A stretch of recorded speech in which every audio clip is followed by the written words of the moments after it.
सचिन का पहला इंटरव्यू उन्होंने किया था। अच्छा जी, इतना काम करते थक जाते थे तो उनको सोने में बहुत मज़ा आता था कि यार मैं सोना चाहता हूँ। ये अजीब बात है साहब, ज़माने में जहाँ दुनिया चाँद तारे पे जा रही है, मोबाइल के बिना ज़िंदगी नहीं गुजर रही है, तो आपके पास क्यों नहीं है? कहे अगर तुम्हें झूठ बोलने का शौक़ है तो ये मोबाइल रख लो, तुम झूठ बोलना सीख जाओगे। तो मुझे एक चीज़ पता थी कि टॉम साहब को मनाने का तरीका क्या, मैंने हुजूर चाय पिएंगे? हाँ हाँ हाँ, एक चाय पिलाओ। तो वो फ़ौरन मान गए। हमने एक ढाबे पे रोका, चाय पी। कैसे हो? ठीक हो? ठीक हो? मैं तो हुजूर मैं बिल्कुल ठीक हूँ, अपना ध्यान रखना, तुम्हारी याद आई, मैंने सोचा तुम्हें फ़ोन कर लूँ। 2 चीज़ों के लिए मैं बन जाऊँ मुसलमान, 2 चीज़ों के लिए मैं बन जाऊँ मुसलमान, 1 सीख कबाब और 1 वहीदा रहमान। दुनिया में लोग आते हैं और चले जाते हैं, पर कुछ लोग हैं जो अपने काम से याद रखे जाते हैं, कुछ लोग अपने मिजाज से याद रखे जाते हैं, पर कुछ लोग ऐसे होते हैं जो अपने काम और अपने मिजाज दोनों से याद रखे जाते हैं। और ऐसी ही एक शख्सियत है टॉम ऑल्टर साहब। आपने उन्हें टीवी सीरियल ज़बान संभाल के में देखा है, शतरंज के खिलाड़ी में देखा और तमाम फिल्मों में देखा है, पर कम लोग जानते हैं कि टॉम ऑल्टर साहब ने वाइल्ड लाइफ पर भी काम किया है। और मज़े की बात यह है कि उनके उस काम में हमारे खानचा उनके साथ थे। तो वादे के मुताबिक आज बात होगी टॉम ऑल्टर साहब के बारे में। शुरू कर रहे हैं शेर खान का 7वां एपिसोड, खानचा उर्फ शेर खान और जमशेद कमर सिद्दीकी के साथ। जंगल जिंदाबाद। खानचा, हमने बहुत बातें सुनी आपसे टॉम ऑल्टर साहब के बारे में, और जैसा हमने पिछले एपिसोड में जिक्र किया था कि आज उनके बारे में बात होगी। मैंने उन्हें जैसे देखा है, एक बहुत ही लर्नेड शख्सियत, जिन्हें कई ज़बानों पर जिनका इकबाल है, जिन कंट्रोल है, और अपने काम को लेकर उनमें एक सिंसियरिटी दिखाई देती है। आपने उनके साथ बहुत लंबे टाइम तक काम किया है, कैसा था आपका एक्सपीरियंस उनके साथ? देखिए जमशेद भाई, हमने पिछली बार बोला था कि टॉम साहब के बारे में हम बात करेंगे, और सच पूछिए तो कल जब मैं बैठा रिकॉल करनी होती हैं स्टोरीज, तो मैं वहीं चला गया था, और अफसोस हुआ कि मतलब बहुत कम टाइम में उनके साथ बिता पाया। और जो शख्सियत थी वो, उनको मैं क्या बोलूँ, उनको शब्दों में बयां नहीं किया जा सकता। वो हर चीज़ में जैसे एक महारत हासिल हो, जी जी, चाहे वो इंसानियत की बात हो, प्रोफेशनलिज्म की बात हो, एक्टिंग की बात हो, किसी भी चीज़ की बात हो, तो हर चीज़ में वो अव्वल ही थे। और जैसे कि मैंने शायद 3 ताल में ही बोला था या यहाँ पे कि मैं उनको वली मानता था। वाह। मतलब कोई खराबी जैसे कहें, कुछ गलतियाँ इंसानों में पाई जाती हैं, उनमें एक भी गलती मैंने नहीं पाई। और अच्छे इंसान के साथ अच्छे प्रोफेशनल थे ही। और मैंने फिल्मों में ही बचपन से उनको देखा था। तो मैं बहुत खुशनसीब हूँ कि मुझे ये मौका मिला उनके साथ काम करने का, और मैंने उनको जाना, और हमारी अच्छी दोस्ती थी उनसे। मुझे बहुत प्यार करते, तो मैं भी उनको बेइंतहा प्यार करता हूँ आज भी। तो उनसे मेरी मुलाकात 2012 के बीच में हुई, और तब मैं वाइल्ड लाइफ के लिए काम करता था। और जब मैं मिला तो मुझे मतलब उनकी ज़ुबान इतनी साफ़ कि मैं और आप क्या ही बोलेंगे। बिल्कुल, चाहे वो उर्दू हो, हिंदी हो, अंग्रेज़ी तो थी ही, और सबसे बड़ी चीज़ कि वो बहुत सारे लोगों को, मतलब जो नया जनरेशन है या उस टाइम में भी जो लोग थे, वो सोचते थे टॉम साहब अंग्रेज हैं। टॉम साहब दिल से, दिमाग से और लॉ के हिसाब से भी एक सच्चे पक्के हिंदुस्तानी। उनकी तो पैदाइश भी यही है। यस, मसूरी, लांडोर की मसूरी की पैदाइश थी उनकी। वो सच्चे हिंदुस्तानी थे और एकदम प्योर हिंदुस्तान के थे। और हिंदुस्तान को जितना वो प्यार करते थे, शायद बहुत कम लोग उतना प्यार करते होंगे। चाहे वो हिंदुस्तान की हिस्ट्री के बारे में जो बात करते थे, बाप रे बाप, क्या उनके पास जानकारी होती थी। और हर चीज़ में माहिर, क्रिकेट यानी स्पोर्ट्स, कोई भी हो, उनको बेइंतहा पसंद। स्पोर्ट्स जर्नलिस्ट रहे वो, जर्नलिस्ट थे वो कुछ टाइम के लिए। मतलब सचिन का पहला इंटरव्यू उन्होंने किया था। अच्छा जी। और इतने ज़हीन इंसान थे, इतने डाउन टू अर्थ जिनको हम कहते हैं, सुलझे हुए, और कभी अहम नहीं था उनमें कि मैं कौन हूँ। ये बड़ी बात है। बहुत बड़ी शख्सियत थी वो। मतलब सिर्फ लोगों ने पिक्चर तो बहुत छोटी सी चीज़ थी उनके लिए। मतलब पिक्चर से हटा के टॉम साहब को देखेंगे तो अपने आप में वो पिक्चर है अपने आप में।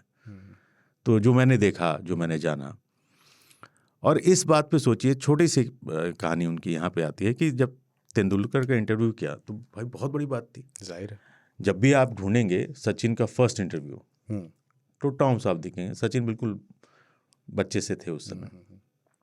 तो मैंने कहा कि हुजूर आपने, मैं उनको हुजूर बुलाता था, अच्छा। कि हुजूर आपने सचिन का पहला इंटरव्यू किया था, कैसा था वो? तो कोई भी बहुत चौड़ में बताएगा ना कि यस बहुत अच्छा था, ऐसा था। उन्होंने क्या जवाब दिया? वो थोड़ी आवाज़ वैसी उनकी थी, मैं तो कॉपी करने की कोशिश करूँगा, नहीं नहीं हुजूर, वो मुझे बिल्कुल नहीं करना था, वो एक्चुअली शास्त्री जी को करना था, रवि शास्त्री को, और उनकी तबीयत नासाज हो गई तो मुझे थमा दिया गया, माइक मैंने सवाल पूछ लिया। तो कौन आदमी ऐसे तो बताता मैं है? देखता हूँ जब आप उनके बारे में बताते हो और आप बोलते हो तो आवाज़ काफ़ी मैच करती है, आप काफ़ी बना लेते हो क्योंकि शायद हाँ, आपने टाइम इनफैक्ट ज़्यादा गुजारा मैं है। कसम से बता रहा हूँ जमशेद भाई, मैं कभी नहीं सोचा था कि मैं पॉडकास्ट करूँगा। मैंने कभी नहीं सोचा था कि मैं वॉइस ओवर करूँगा, जैसे मैं अक्सर प्रोमो वगैरह आपके यहाँ के करता हूँ रिकॉर्ड। शायद ऐसा मैं मानता हूँ कि अगर आप किसी को गुरु मानते हैं और दिल से वो भी आपको प्यार करते हैं तो कुछ ना कुछ वो दे के जाते हैं। करेक्ट। तो वो मुझे ये दे के गए। वो कहते थे टॉम साहब की आवाज़ जो है, क्या तुम्हें लगता है अमिताभ बच्चन घर में ऐसी बात करूँ, ओए आज मैं आ गया हूँ घर में, खाने में क्या बना है? बोले एक आर्टिस्ट जो होता है वो आवाज़ के साथ खेलता है, वैसी आवाज़ बनाता है। तो जब आप बच्चन साहब से बात करें नॉर्मल बात करेंगे, और भाई आसिफ क्या चल रहा है यही बात करेंगे, ओए आसिफ क्या कर रहा है, ऐसा करके खुदा गवाह नहीं होगा। तो बिल्कुल सही बात है। उन्होंने मुझे क्लियर किया। तो वो कहते थे तुम अच्छा लिख सकते हो, तुम अच्छे इंसान हो, अच्छे इंसान हो तो अच्छा भी लिख सकते हो। तो मैंने कहा ओह। तुम बाद में मैंने लिखा कुछ आपने तो। लिखा भी, मैंने पढ़ा, अपनी माँ के लिए आपने एक नज़्म हाँ लिखी थी और आपका कुछ उन्होंने रिकॉर्ड भी किया था जो हाँ, आपने मुझे एक बार उन्होंने सुनाया था। बड़ा अच्छा निदा फाजली साहब का था, जो अपने फादर के लिए लिखा था उन्होंने। तो मैं अक्सर टॉम साहब का रिकॉर्डिंग भी मैं करता, तो तुम्हारी मैं कब्र पे फातिहा फातिहा पढ़ने पढ़ने नहीं आया। आया। क्या उन्होंने पढ़ा है भाई?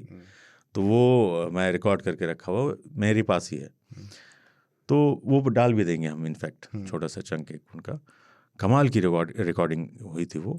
और जैसे मुझे लगा था कि, या फिर वो माँ की मोहब्बत पे उन्होंने लिखा था, तो मैं पागल हो गया था। मैंने कहा क्या ये पढ़ते हैं यार। और जब वो काम करते थे तो उसमें समा जाते थे। जैसे समा जाना, आपने बताया था उनकी चाय पीने वाली आदत जो थी वो भूल जाते थे काम की वजह से। काम की वजह से भूल जाते थे और मशगूल हो जाते थे अपने काम में। मतलब उसके अलावा कुछ सोचता नहीं था उनको। काम है तो काम काम करना है। मतलब आप देखिए अपनी आखिरत में भी, आई थिंक जो मेरा एक शो था फर्स्ट पोस्ट पे, जी। किस्सा गोई विद टॉम अल्टर, उस शो का नाम था। प्रॉब्ली लास्ट जो काम किया उन्होंने वही शो रहा होगा, ऐसा मैं मानता हूँ, क्योंकि उसके कुछ दिनों बाद ही वो इंतकाल कर गए 2017 में। 2017 सितंबर का दिन, मनहूस दिन था वो। उसको खैर क्या ही किया जाए। उनसे जब मेरी मुलाकात हुई थी तो मैं तो सकते बकते में था कि मैं किसे देख रहा हूँ। लहीम सहीम 6 फुट लंबे और बहुत ही फिटनेस फ्रीक आदमी, क्योंकि स्पोर्ट्स वगैरह हर चीज़ उनको शौक था। सोने का बहुत शौक था, क्योंकि इतना काम करते थक जाते थे तो उनको सोने में बहुत मज़ा आता था कि यार मैं सोना चाहता हूँ। तो पहली जो हमारी मुलाकात हुई, उसके बाद फिर जंगल का सिलसिला शुरू हुआ। तो पहला ट्रिप जो हमने लगाया था वो बांधवगढ़ का था। हम साथ गए, तब मैंने देखा कि भाई साहब इनको वाइल्ड लाइफ का कितना शौक है। तो उन्होंने बताया कि कॉर्बेट, ये लोग टॉम साहब जब बच्चे होते थे उनके फादर उनको लेकर के कॉर्बेट जाया करते उस जमाने में।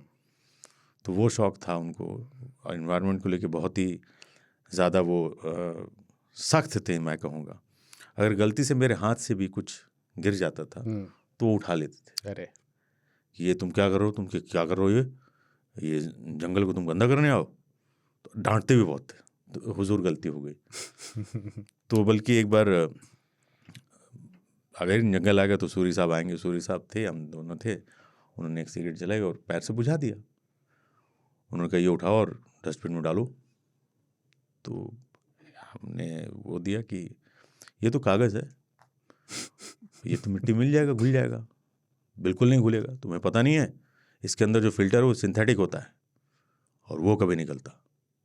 उठाओ इसे। तो उठा के रख लेते थे कि सॉरी टॉम साहब। तो लेकिन उनकी डांट का कभी हमने बुरा नहीं माना, क्योंकि जब भी वो डांटते थे तो एक जेन्युइन वजह होती थी। बिल्कुल। और कितने लोगों को ये नहीं पता होगा कि टॉम साहब कभी भी मोबाइल नहीं रखा उन्होंने अपनी ज़िंदगी में, वाह। फेसबुक अकाउंट भी नहीं है उनके पास, कुछ नहीं रखते थे। तो मैंने पूछा बड़ी अजीब बात है साहब, ज़माने में जहाँ दुनिया चांद तारे पे जा रही है, मोबाइल के बिना ज़िंदगी नहीं गुजर रही है, तो आपके पास क्यों नहीं है? कहे अगर तुम्हें झूठ बोलने का शौक़ है तो ये मोबाइल रख लो, तुम झूठ बोलना सीख जाओगे। और बिल्कुल सही कहा था उन्होंने। तुम लिखोगे कल शाम मिलना है और दूसरे दिन बोलोगे सुबह कुछ और काम आ जाएगा कि मैं नहीं मिल पाऊंगा, कुछ इमरजेंसी, झूठ बोल रहे होगे तुम। तो टॉम साहब का एक ही कम्युनिकेशन का जरिया होता था, वो था मेल। अच्छा। तो हमारे जैसे महीने के एक हफ्ते हम टॉम वॉल्टर साहब के साथ काम करते थे, किसी भी जंगल में, अलग अलग जंगलों में जाते थे। तो तय होता था वो समय कि हमने टिकट करा ली और वो लिखते थे 10 तारीख को 8 बजे मेरी फ़्लाइट लैंड करेगी, 8:25 पे मैं एयरपोर्ट के बाहर मिलूँगा। और मज़ा ले कि वो 8:25 से 26 हो जाए, बल्कि 24 हो सकता है, 28 नहीं हो सकता अगर फ़्लाइट लेट नहीं होती।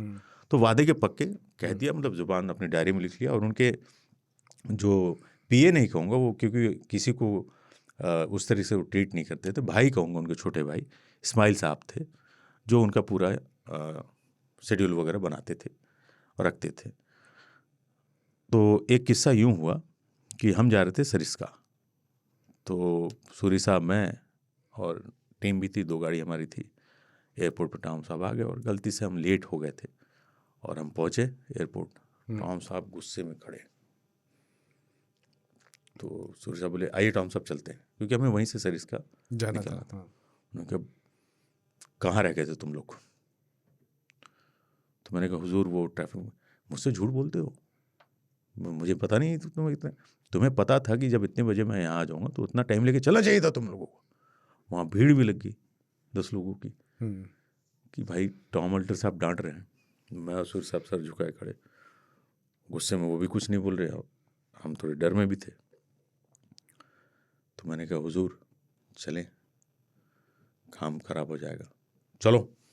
गाड़ी में आगे बैठ गया, कोई बातचीत नहीं। टॉम साहब आगे बैठे, मैं और सूरी साहब पीछे, ड्राइवर साहब गाड़ी चला रहे। तो गुड़गांव आ गया, साहब चुपचाप बैठे हुए। तो मुझे एक चीज़ पता थी कि टॉम साहब को मनाने का तरीका क्या। मैंने हुजूर चाय पियेंगे? हाँ हाँ हाँ एक चाय पिलाओ। तो वो फ़ौरन मान गए। हमने एक ढाबे पे रोका, चाय पी, वाह वाह वाह बहुत बढ़िया बहुत बढ़िया। और फिर हम आगे निकले, सरिस्का गए, शूट उट किया, वापस आ गए। तो गुस्सा करना इसलिए लाजमी था क्योंकि हमने लेट हुए हम उनके जाने। तो उसूल के पक्के आदमी थे, जुबान के पक्के थे, टाइम के पक्के थे, पाबंद थे पूरी तरीके वो से। पाबंदी उनके काम में भी दिखती है ना। बिल्कुल। हाँ। आप उनके कई किस्से अभी आगे हम और बात करेंगे, फिल्मों को लेके क्या क्या उन्होंने बताए। थोड़ा उनके उसके बारे में बताइए कि जब शूट करने से पहले कैसे प्रिपेयर करते थे वो अपने आप को? कुछ नहीं, आप बताते थे कि साहब ये बेसिकली क्या होता था कि हम डॉक्यूमेंट्री बनाते थे। तो डॉक्यूमेंट्रीज में एंकर्स आते हैं, मतलब जो एंकर लिंक। हाँ एंकर लिंक उसको हम कहते हैं, जो सूत्रधार जिसको हम कहते हैं, वो टॉम साहब का पार्ट होता था। तो वो लिखा हुआ हम उन्हें दे देते थे। तो जंगल में कोई टेलीप्रॉम्प्टर तो है नहीं? नहीं है ना? सरसरी निगाह से वो पढ़ लेते थे और बोलते वो अपने अंदाज में ही थे, आपके वर्ड बाय वर्ड नहीं जाते थे। और बल्कि वो इतना अच्छा बोल देते थे, आपकी चीज़ें बेटर कर देते थे। हाँ बेटर ही हो जाती थी। और कपड़े वपड़े का कोई शौक नहीं। वो एक पजामा होता था उनका काले रंग का, अंदर एक टी शर्ट, एक जैकेट और एक गमछा टाइप सी चीज़ें। तो आपको लगता है हमारी इतनी हिम्मत ही नहीं होती थी ना कि हम उनको बोले कि आप क्या पहनेंगे क्या नहीं। चलो चलो चलो चलो चलो शूट करते हैं जी। और बाल वाल भी हाथ से सेट कर, माशाल्लाह वैसे ही वो इतने खूबसूरत लगते थे कि क्या बात थी। चलो शुरू करो। फिर वो एकदम चेंज हो जाते थे। आहा हा क्या ये फिजाएं हैं। तो आज हम खड़े हैं जंगल की जगह, ऐसे वो शुरू करते थे और फिर समा बांध देते थे।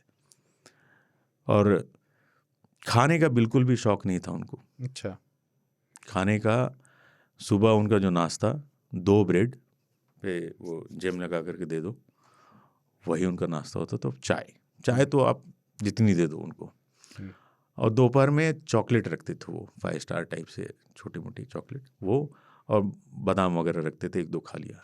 उतना तो हम चखने में खा जाए ऐसे ही बैठे पड़े सुबह। और रात में एक सूप पी लिया, बहुत है। और मतलब शाम में जाके ये नहीं कि बैठ के अपनी वो करना, शाम में ही होता था कि आज मैं तुम्हें दाग की वो शायरी सुनाऊंगा।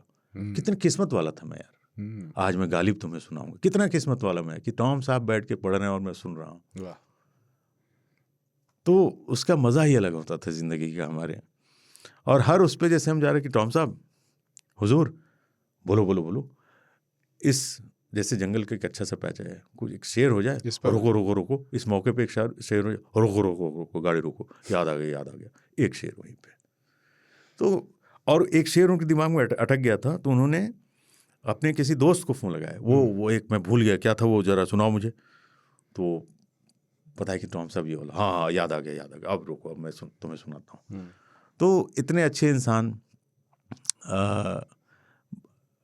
मतलब मोबाइल नहीं रखते थे, लेकिन वो जब भी कहीं होते थे हफ्ते 10 दिन में एक फ़ोन मुझे करते थे। आई किसी रैंडम नंबर से फ़ोन आ, जैसे वो लाइए ज़रा एक मैं कॉल कर लूँ आपके फ़ोन से, तो हाँ भाई कर लीजिए। तो फ़ोन करते थे, कैसे हो, ठीक हो।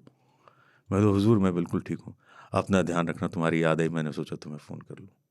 बस इतनी सी बात, बड़ी बात है, बहुत बड़ी बात होती थी मेरे लिए। तो ऑलवेज मुझे लगता था कि ये ब्लेसिंग है, ये ऊपर वाले के करम है कि उन्होंने उनको मुझसे मिलाया और उनसे मैंने बहुत कुछ सीखा। अदब जो है उनमें कूट के भरा हुआ, बेशक। घमंड नाम की कोई चीज़ नहीं। मतलब कपड़े की अगर मैं बात करूं तो एक किस्सा यूं था कि हम नैनीताल में थे और रहेजा प्रोडक्शन में हम काम करते थे। रहेजा साहब का बहुत अच्छा वहाँ पे अपना बना हुआ है घर वगैरह, बंगला कह लीजिए उसे। तो वहाँ हम ठहरे थे, तो टॉम साहब भी आए थे। फिर जब हम वापस आए तो उन्होंने फ़ोन किया बॉम्बे से, टॉम साहब मुंबई में रहते थे, उन्होंने फ़ोन किया, हुजूर वो मेरे जूते छूट गए हैं, वो ज़रा देख लेना। तो मैंने जी मैं देख लेता हूँ। तो वहाँ पे जो केयर टेकर था, गोपी नाम है उसका, मैंने उसे कॉल किया कि यार वहाँ कोई जूते टॉम साहब को छूट गए, ज़रा देख लो। तो उसका फ़ोन आया कि नहीं कोई जूता नहीं है, हम देख लिए। मैंने कहा जब वो कह रहे हैं तो तुम ढूंढो। तो उसका 2 घंटे बाद फ़ोन आया कि एकदम फटा हुआ सा एक जूता पड़ा था, तो मैंने फेंक दिया था। मैंने फेंक दिया, उसको निकाल के धो करके रखो तुम। फिर हम गए तो टॉम साहब के जूते आ गए थे। तो मैंने कहा हुजूर ये तो काफ़ी फट गया। कैसे फट गया ये बिल्कुल सही है, और मुझे इस जूते से तकलीफ नहीं है, जूते को मुझसे तकलीफ है, तुम्हें क्या तकलीफ है इसमें? क्या मतलब सोच देखिए, क्या नहीं पहन सकते थे वो। बिल्कुल सही बात। तो कभी भी उनमें इस चीज़ का गुमान नहीं था कि मैं कौन हूँ। बेशक। बोले ये थोड़ा सा निकल रहा है, ये सिल जाएगा, बिल्कुल सही हो जाएगा। जूते अगर खरीदूंगा एक नया जूता बनेगा, एनवायरनमेंट के लिए वो भी खतरनाक है। क्या बात है। तो इतनी बड़ी सोच कहाँ कौन रखता था, कोई भी नहीं। और ख़ास करके वो आदमी जिसके पास इतनी शोहरत है, शोहरत इतनी ज़बान पे उसका कंट्रोल है, एक्टिंग की हुई है। आमतौर पे तो ऐसे वक्त में जिसके पास भी थोड़ी सी इस तरह से आ जाता है, जिसको नवाज देता है ऊपर वाला, उसके बाद तो उसके अंदर गुरूर आ जाता है ना। आ जाती है ना, वो तो भाई सेट पे लेट हो गया तो चिल्ला रहे हैं, डांट रहे हैं लोगों को, कुछ नहीं, डाउन टू अर्थ। ये तो बहुत। तो काम के अलावा आपसे उनके और कैसे पर्सनल रिश्ते थे? बहुत ही मजाकिया, हंसमुख इंसान, और हंसते पौधे से, आसिफ मियाँ क्या चल रहा है, हुजूर सब बढ़िया, सब ठीक है, हाँ और बताओ। तो कई बार वो ऐसे भी बात करते थे। अच्छा। तो मज़ेदार, बहुत मजाकिया बहुत थे, हंसना उनको बेहद पसंद था। मतलब खुशमिजाज आदमी थे, कभी भी उस तरीके से नहीं पेश आए। गुस्सा उनको तभी आता है जब आप गलती करते थे, वो भी थोड़ी देर के लिए। उनको वाइल्ड लाइफ के तो किस्से हैं ही, जैसे एक फिल्म उनकी आई थी बंगिस्तान। तो फ़ोन आया, सुनो सुनो सुनो, मेरी वो फिल्म आ रही है बंगिस्तान, और तुम जाके देखो। बहुत पुरानी नहीं है ये तो। हाँ, बंगिस्तान मेरे ख्याल 2014-15 में, 14-15 की होगी। हाँ, 15-16 में आई, हाँ 15 में आई होगी। तुम जाके देखो देखो देखो। मैंने कहा जी मैं देख लेता हूँ। फ्राइडे को सुबह फ़ोन आया, तुम गए नहीं? मैंने कहा हुजूर बस जा रहा हूँ मैं, क्योंकि बंगिस्तान एक लो बजट की, ऐसी में ही हीरो थे, पर टॉम साहब थे तो मेरे लिए जाना तो वैसे भी था। तो मैं पहुँचा, फिर फ़ोन आया, तुम पहुँचे? मैंने कहा हाँ मैं पहुँच गया, 2 बजे का शो है, मैं देख के फिर आपको, ठीक है मैं तुम्हें कॉल करूँगा, तुम देखो देखो देखो, मैं तुम्हें डिस्टर्ब नहीं करूँगा। मैं गया, देखा, उसमें उन्होंने एक मौलाना का रोल किया था या पादरी का रोल था, कुछ था, और काफ़ी अच्छी एक्टिंग, मतलब एक्टिंग पे तो आप डाउट नहीं कर सकते। फिल्म बहुत एवरेज थी। तो मैं फिल्म ख़त्म हुई, इनका फ़ोन आया, देखा देखा तुमने? मैंने जी कैसे लगी, कैसे लगी? मैंने कहा कमाल की एक्टिंग आपकी साहब, टॉम साहब, मज़ा आ गया, बहुत शुक्रिया, बहुत शुक्रिया। और फिल्म कैसी लगी हमको? फिल्म में देखिए, बिल्कुल सच बोलूँगा, फिल्म वाहियात थी, मुझे पता था और थी, लेकिन वहाँ पे उनकी बात सुनिए, बोले इसमें ये क्रेडिट डायरेक्टर को जाएगा। मैंने उसे कहा था तो उसने नहीं सुना, तो मेरा किरदार मैंने अच्छे से निभाया, वो कमाल आपने किया। सही बात। तो ये भी देखिए एक बड़प्पन। बिल्कुल। तुम्हें अगर मैं झूठ बोलता फिल्म अच्छी है तो मुझे डांटते, तुम झूठ मत बोलो, वो फिल्म अच्छी नहीं थी। तो मैंने सच बोला उसको, ना बहुत शुक्रिया तुम्हारा, मैंने कमाल की एक्टिंग आपने की। तो वो सारी चीज़ें, फिर वो मुझे बताया तुम जरा ये वाला जुनून एक सीरियल था जो उनके दिल के बहुत करीब था, जो कि बहुत लंबा सीरियल और बहुत फेमस सीरियल था, किट्टू किडवानी और कई कैरेक्टर उसमें थे। टॉम साहब का बड़ा रोल था। आशिकी मूवी उनके दिल के बहुत करीब थी। अच्छा। उसमें भी उन्होंने रोल किया था और वाकई में क्या मूवी थी। वो तो खैर तो सदाबहार। तो टॉम साहब ये सारी चीज़ें मतलब याद दिलाते थे, देखा तुमने, देखा। फिर कुछ फिल्में उनके पास ऐसी हैं, अभी भी पड़ी हैं उनके पास, घर में होंगी उनके, जो रिलीज़ नहीं हो पाई किसी वजह से। वो फिल्में भी उन्होंने मुझे दिखाई। एक फिल्म थी चीखा। तो जब जंगल में हम लौट के आते तो बोलते थे आज मैं तुम्हारे लिए वो फिल्म लेके आया हूँ, चलो चलो तुम्हें दिखाता हूँ। तो मैं बैठ के देखता था, अच्छी फिल्में होती थी। एक फिल्म उन्होंने बनाई थी पाकिस्तान के बंटवारे के ऊपर। तो मैंने देखा, तो उसमें सीन ये है कि वो दो दोस्त होते हैं जो बिछड़ जाते हैं और कई अरसों बाद वो मिल रहे हैं। तो ढोल नगाड़े बज रहे हैं, लोग कि आ रहे हैं भाई पाकिस्तान से, हिंदुस्तान से। ये दोनों दोस्त लिपटते हैं और रोना शुरू कर देते हैं। वाह। मतलब इतनी लंबी जुदाई के बाद मुलाकात हुई है तो रोना लाजमी था। तो मैं देख रहा हूँ, रोए पड़े हैं, ऑलमोस्ट 12-15 मिनट हो गए। तो मैंने सर टॉम साहब ये इतना लंबा सीन क्यों? ओहो हो, तुम्हें पता क्या हुआ था? टॉम साहब ये उसमें एक्टिंग कर रहे थे हिंदुस्तानी की तरफ से, और उनके दोस्त जो थे पाकिस्तान की तरफ से आए थे। बोले जब मैं मिला और वो मिले तो न जाने क्या हुआ, एक वो भी रूहानी उसमें चला गया और मैं भी, और हमने सच में रोना शुरू कर दिया। रोना था। और इतना रोए जैसे लगा सच पे हम सालों से बिछड़े हुए आज मिल रहे हैं। तो मैंने कट ही नहीं बोला। तो 12-15 मिनट तक रोने का सीन था। वो कैरेक्टर में चले गए। तो ये टॉम साहब कर सकते हैं। तो मैंने देखा, मैंने बहुत शानदार, और समझाते थे। उर्दू जब वो पढ़ते थे तो मैं पूछ लेता था कि इसका मतलब क्या है, वो समझाना। शेर बहुत ही इंटेंस वाले जो होते थे, तो वो जब वो पढ़ते थे तो मैं उसका मतलब भी पूछ लेता था कि टॉम साहब इसका मतलब क्या हुआ। तो वो बहुत प्यार से और बड़े चाव से वो बताते थे कि इसका मतलब ये हुआ।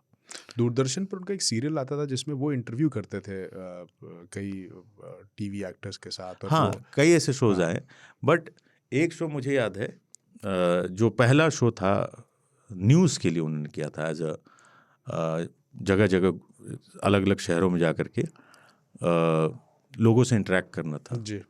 तो अभी जो मेरे मौजूदा बॉस हैं बीवी राव साहब, तब वो सहारा में हुआ करते थे, वहाँ के ग्रुप एडिटर थे। तो उन्होंने मुझे फ़ोन किया कि टॉम साहब से बोलो कि हमारे लिए एक शो कर दें। तो टॉम साहब बोले मैं न्यूज़ के लिए काम ही नहीं करता। अच्छा। हाँ, न्यूज़ के लिए काम, बोले मैं किसी उसमें नहीं बोलूँगा कि ये अच्छा ये बुरा है। तो और तुम लोग उसका तिल का ताड़ बनाओगे, मैं बोलूँगा कुछ, चलाओगे कुछ, हो जाएगा कुछ, मिर्च मसाला लगाओगे। तो मैंने कहा देखिए, जहाँ तक मैं राव साहब को जानता हूँ वो बिल्कुल आपकी तरह हैं, सच्चे हैं, अच्छे हैं, आप ज़ुबान वाले आदमी हैं, और वो ऐसे घटिया काम नहीं करते, वो बिल्कुल जेन्युइन काम करते हैं, मिलवाओ मुझे। तो मुलाकात हुई तो राव साहब ने बोला, टॉम साहब बोले मैं बात करूँगा क्योंकि पॉलिटिक्स में बहुत अच्छी जानकारी है, लेकिन मैं कुछ भी उल्टा सीधा नहीं पूछूंगा तुम्हारे कहने पे, जो मुझे अच्छा लगेगा मैं पूछूंगा। राव साहब ने बोला ठीक है साहब, डन। तो उस शो का नाम था चुनावी चाय, जो सहारा पे आई था, और कमाल का शो था। टॉम साहब बनारस भी गए, कहीं लखनऊ, पूरे यूपी घूम घूम करके उन्होंने वो शूट किया था। उस समय क्या हुआ कि बात पैसे की। टॉम साहब, मैंने क्या बोला था, सूफ़ी सूफी वली मैंने बोला। तो पैसे से ज़रा सा भी प्यार लगाव नहीं था कुछ। चाहते इतने पैसा कमाते हैं लेकिन कभी उनको पैसा नहीं चाहिए था। तो राव साहब बोले कि जो भी पैसा मांगेंगे दे दिया जाएगा, बजट ठीक ठाक चैनल्स के होते हैं।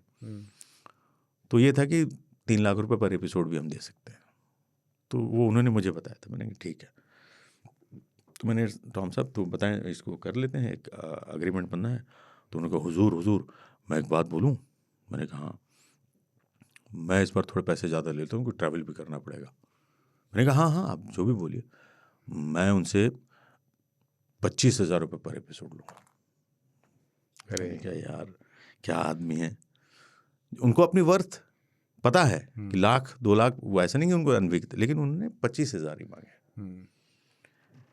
तो मैंने कहा और देखो हो सकता है वो 25 में मैं इसलिए बोल रहा हूँ कि हो सकता है वो कम करेंगे, तो 20 तक तो आ ही जाएंगे।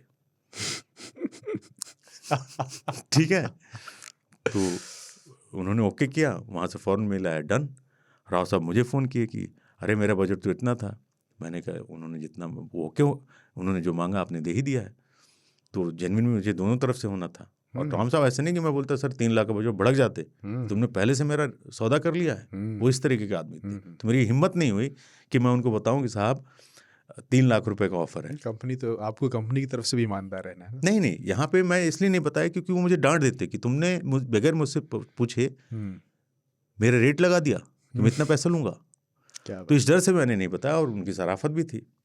तो फट से आया तो टॉम साहब फोन है, हुजूर वो तो पूरे में मान गए, और सुनो इसमें से तुम्हारा वो जो होता है वो भी बनेगा। हम कि क्या? देखो जब एडवर्टाइज़र कोई होता है उसके यहाँ कोई जाता है एजेंसीज के थ्रू, तो उसको 1% कुछ % दिया जाता है, 20%। तो वो तुम्हारा हक है। हमको हुजूर मुझे माफ़ कीजिए मैं नहीं ले सकता। नहीं तुम्हें लेना पड़ेगा। मैंने कहा टॉम साहब प्लीज़ आप दुआ दे दीजिए, कॉफ़ी पिला दीजिएगा, ठीक है मैं तुम्हें अच्छा सा डिनर कराऊंगा और ये पैसे भी तुम्हें लेने पड़ेंगे। तो कमाल थे। एक बार चूँकि हमारा लंबा काम था, तो साल भर में आप और हम भी वो मांगते हैं अप्रेजल इंक्रीमेंट। 2 साल हो गए। तो मैंने कहा हुजूर एक बात आपसे करनी थी। बोलो। तो मैंने कहा कि आप का नजराना जो है, नजराना मतलब जो उनकी फ़ी होती थी वो बढ़ा देते। तो उन्होंने कहा ऐसी वाहियात बात दोबारा मुझसे मत करना तुम, ये मेरा शौक़ है और तुमसे प्यार करता हूँ इसलिए कर रहा हूँ, और जितने पैसे मिले बहुत पैसे हैं मेरे पास। मैंने कहा यार ये क्या आदमी है। मतलब बहुत पैसे मेरे पास में, महीने का इतना कमा लेता हूँ कि मैं आराम से रह सकता हूँ। और ये बात सच है, ये बिल्कुल सच है। उन्होंने कहा महीने का मैं इतना कमा लेता हूँ कि मैं अपना रहना खाना कर लेता हूँ। हम आप सोचते हैं ना घर ले लें, प्रॉपर्टी ले लें, गाड़ी कर लें, कोई शौक ही नहीं, गाड़ी भी नहीं थी उनके पास। साहब जब वो जूते नहीं ले रहे हैं, जूते नहीं, बोले ज़रूरत ही नहीं है, क्या ज़रूरत है, मैं गाड़ी लूँगा उसे खड़ी करूँगा, हुजूर वो टैक्सी चलती में बैठ के वहाँ चला जाऊँगा, और मुझे जिसको ले जाना तो मुझे ले जाता है, छोड़ जाता है, तो मुझे गाड़ी की ज़रूरत ही नहीं है। बाकी मैं वॉक कर लेता हूँ, इसी बहाने सेहत सही रहती है। तो इस तरीके की चीज़ों पे, खाने पे उनसे एक बार जब पूछा गया किस्सा गोई विद टॉम अल्टर जो मैंने बताया फर्स्ट पोस्ट में, राव साहब ही थे वहाँ पे, उन्होंने ही रिक्वेस्ट किया तो टॉम साहब ने वहाँ पे किया था। तो एक इंटरव्यू में उन्होंने बोला था खाने को लेकर के कि उस समय आपको याद होगा एक लिंचिंग वाला मामला आया था बीफ को लेकर के, तो काफ़ी रोष था पूरे देश में उस चीज़ को लेकर। तो इतने तरीके से उन्होंने चीज़ों को बताया। उन्होंने कहा देखिए मैं सब कुछ खाता हूँ, लेकिन मेरे खाने से अगर मेरे सामने वाले को दिक्कत है या मेरे पड़ोसी को दिक्कत है तो वो खाना मैं बिल्कुल नहीं खाऊंगा।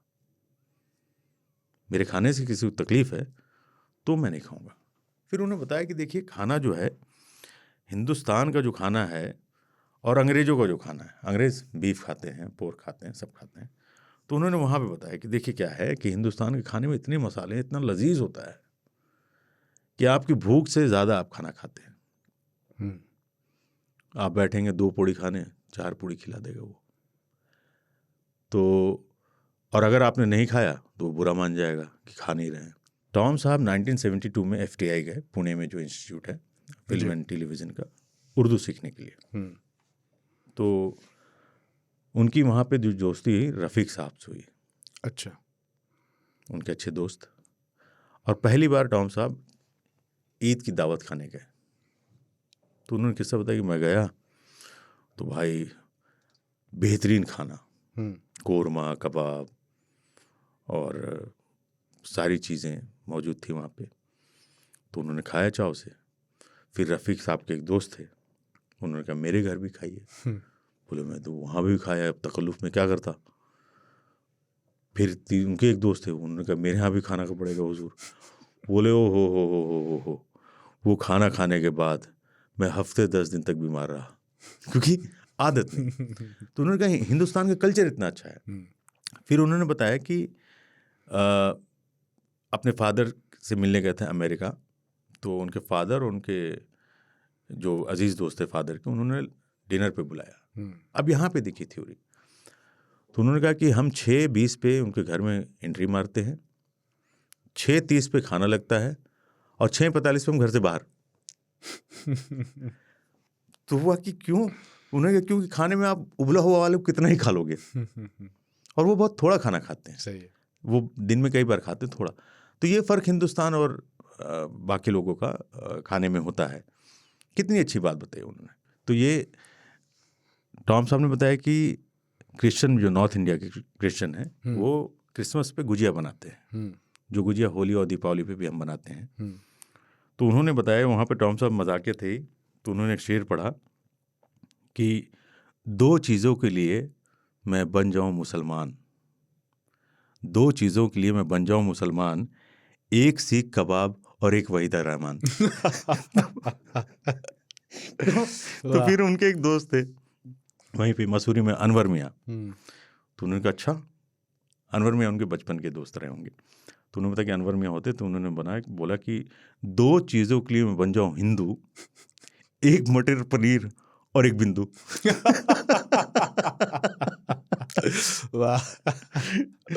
तो वहाँ पे कुछ उनके ईसाई दोस्त भी थे, अब उनको भी कुछ बोलना था, क्योंकि तो बंदी थी, किसी के लिखा हुआ शेर नहीं था, वो तो बना दिया बस उस मौके पे। तो उन्होंने बोला कि 2 चीज़ों के लिए मैं बन जाऊँ ईसाई, 1 कोट और 1 टाई। तो बहुत ही मजाकिया, हंसने वाले इंसान। अब उन्होंने इतनी सारी बातें जो कहीं, अब आप इसमें क्या एक इंसान को किस तरह से देख रहे हैं कि वो खुश मिजाज हैं, बिल्कुल, वो किसी धर्म में फ़र्क नहीं करते, वो शोशेबाजी में कोई यकीन नहीं रखते, अपने काम को लेकर के हमेशा मुस्तैद और पंचुअल रहते हैं। और जो एक इंसान, वो कहते थे कि इंसान को क्या चाहिए, तुम अगर आए हो तो कितना खाओगे। खाना बहुत, जैसे मैंने कम खाते थे, तो मैं अच्छा खासा खाता था वाइल्ड लाइफ के टाइम पे। अभी मेरी सेहत थोड़ी, अभी मोटा ही हूँ, उस समय बहुत मोटा होता था। तो अब रास्ते में है या होटल में है तो मैं खाना मंगा रहा हूँ, भाई ये भी है, दाल फ्राई भी है, गोभी की सब्जी भी है, बटर चिकन भी है। ओहो हो, क्या है ये, हुजूर ट्राई करें। मैं थोड़ा सा लूँगा। हा, चूँकि वो फिट रहने के लिए बड़ी करते रहते थे। हाँ, खाना खाने के शौकीन जैसे थे, आपने बताया चाय पीते हुए कहेंगे वाह वाह, जबकि वो ठंडी हो चुकी चाय। तो अब वो खाना मेरे सामने, आपके सामने लग जाए, वो खाना इसलिए नहीं खाते थे, उनको फिट रहना है, खाने के शौकीन थे, और दुनिया जहान का खाना उन्होंने खाया।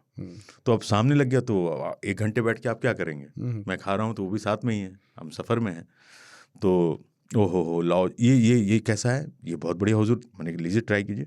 हा 2 रोटियाँ, ठीक है। तो मैंने बात, उन्होंने कहा ये क्या करो तुम मेरे साथ, ये देख रहो मैं मोटा हो रहा हूँ तुम्हारे चक्कर में। मैंने कहा मेरे वजह से क्यों हुजूर, आप अच्छा लगता है आप खाते हैं। नहीं, इतना खाना तो अपने आप को देखा है तुमने, मुझे ही झाड़ दिया वहीं पे। मैं ठीक हूँ जैसा हूँ, नहीं ये खाना वाना कम करो, मैं नहीं खाऊंगा, मैं अनफिट हो रहा हूँ, मुझे फिट रहना है। तो इतने खुश मिजाज वो होते थे। एक किस्सा था, रणथंबोर हम थे, और वहाँ के जो हमारे साथ जो जिप्सी में चलते थे, रईस भाई। इनका जिक्र किया आपने पहले। हाँ, 3 ताल में किया था, यहाँ किया था। अच्छा, तो खैर, तो रईस भाई इतने अच्छे इंसान। तो हम लौट के आए और टॉम साहब से उन्होंने रिक्वेस्ट किया कि आप हमारे घर रात में खाने पे आए।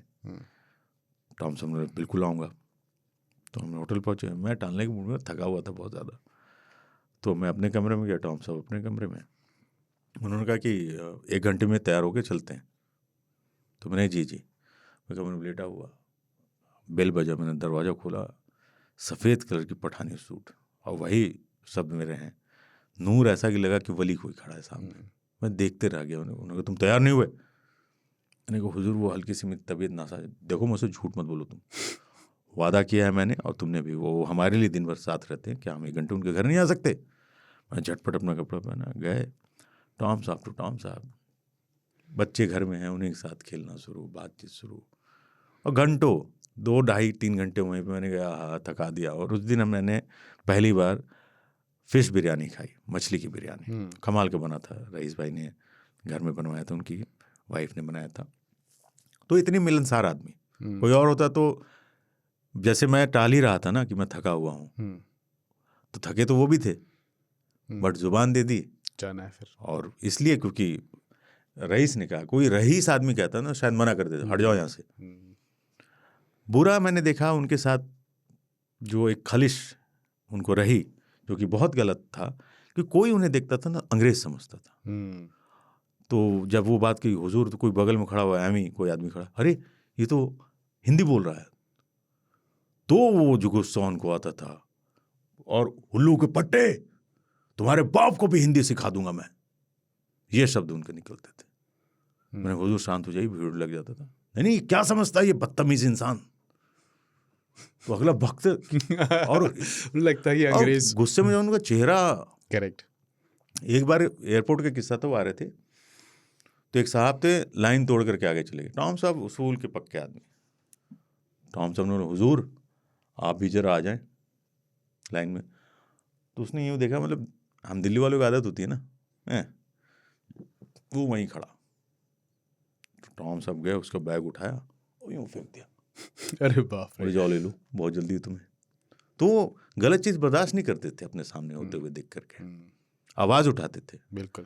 तो वो कहते थे कि ये किस तरीके के लोग हैं यार, जब सारे लोग लाइन में खड़े हो, जब वो दरवाजा खुलेगा चेक इन वाला तभी जाओगे। लेकिन हम दिल्ली वालों को आदत है हिंदुस्तानियों की, कि फ्लाइट उतर भी गई है तो भाई जैसे ही टच करता है लोग खड़े हो जाते हैं। जब दरवाजा खुलेगा तभी तुम उतर पाओगे, लेकिन नहीं, हम एंड के खड़े रहेंगे। वो सोचते हैं दरवाजे के पास पहुंच जाएं और तो हमारे 3 मिनट बच जाएंगे। कुछ नहीं बचना है, जब दरवाजा खुलोगे तुम तभी उतर सकते हो। लेकिन सारे लोग आड़े टेढ़े होकर खड़े हैं कि नहीं बस टच कर, और एयर होस्टेस बोल रही होंगी बैठ जाइए, बैठ लें, घंटा हम नहीं बैठते। तो इस चीज़ को आवाज़ उठाई उन्होंने, उठा के बैग ही फेंक दिया, ले आपको जल्दी जाओ, चले जाओ। अच्छा, और उनके किसी ऐसे मौके पर जो आपको याद हो कि उन्हें कभी बहुत गुस्सा आ गया हो किसी बात पे, जब इसके अलावा शूट पे क्या हुआ था? शूट पे हम उत्तराखंड में शूट करें, नैनीताल जाना था। तो काठ गोदाम ट्रेन जाती है, वहाँ सुबह अर्ली मॉर्निंग इनको पिक करना था। तो हमने ड्राइवर भेज दिया था, कोई 4 बजे भोर वो ट्रेन आती है सुबह। तो उन्होंने बोला कि आप लोग ड्राइवर भेज दीजिएगा, मैं आ जाऊँगा। ठीक है साहब। ड्राइवर जो था बेवकूफ़ था, तो हम सब बैठे और उन्होंने पूछा और कैसे हो। तो हमारा एक बंदा था टीम का, वो भी साथ में था। तो उन्होंने उससे पूछा और कैसे हो, सब ठीक है। तो उसने कहा अरे ये तो हिंदी बोल लेते हैं बस। उन्होंने जो उसको दिया है, कान में काढ़ा पिला के डाल दिया होगा और पूरे तिल मिलाते आए। तो हमारे टीम मेंबर जो था उसने आया कि टॉम साहब बहुत गुस्से में है, उनका मूड ख़राब हो गया। तो मैं आया, मैंने कहा ठंड होती है नैनीताल में, मैंने हुजूर आपका सफ़र तो ठीक रहा है, किस वाहियात इंसान को तुमने भेजा था, इस तरीके के लोगों को तुम भेज दो मेरे लिए। तो मैंने कहा उस ड्राइवर को ही निकाल देते। नहीं ऐसा मत करना, वो गलती हो गई होगी, मैंने उसे अच्छे से डांट दिया। फिर उसको जाते समय 500 रुपये भी दिए कि यार देखो मैं गुस्से में बोल गया था और ये 500 रखो। उसने सर मुझे माफ़ कर दीजिए, मुझे नहीं पता था। नहीं रखो, मैंने तुम्हें डांटा उसके लिए, मुझे माफ़ कर देना। ये इतनी बड़ी सोच क्या? सही बात है, बहुत बड़ी बात। कितनी बातें मैं उनकी करूँगा, मैं दिन भर बैठ के उनके लिए शान में कसीदे ही कसते रह जाऊँगा। बिल्कुल। और मतलब सबसे अच्छी बात उनकी लगती थी कि कोई भी चीज़ गलत नहीं बर्दाश्त, कोई भी चीज़, और जो है सामने है। तो मैं उनसे पूछता कि हुजूर फिल्मों के बारे में पूछ लेता था।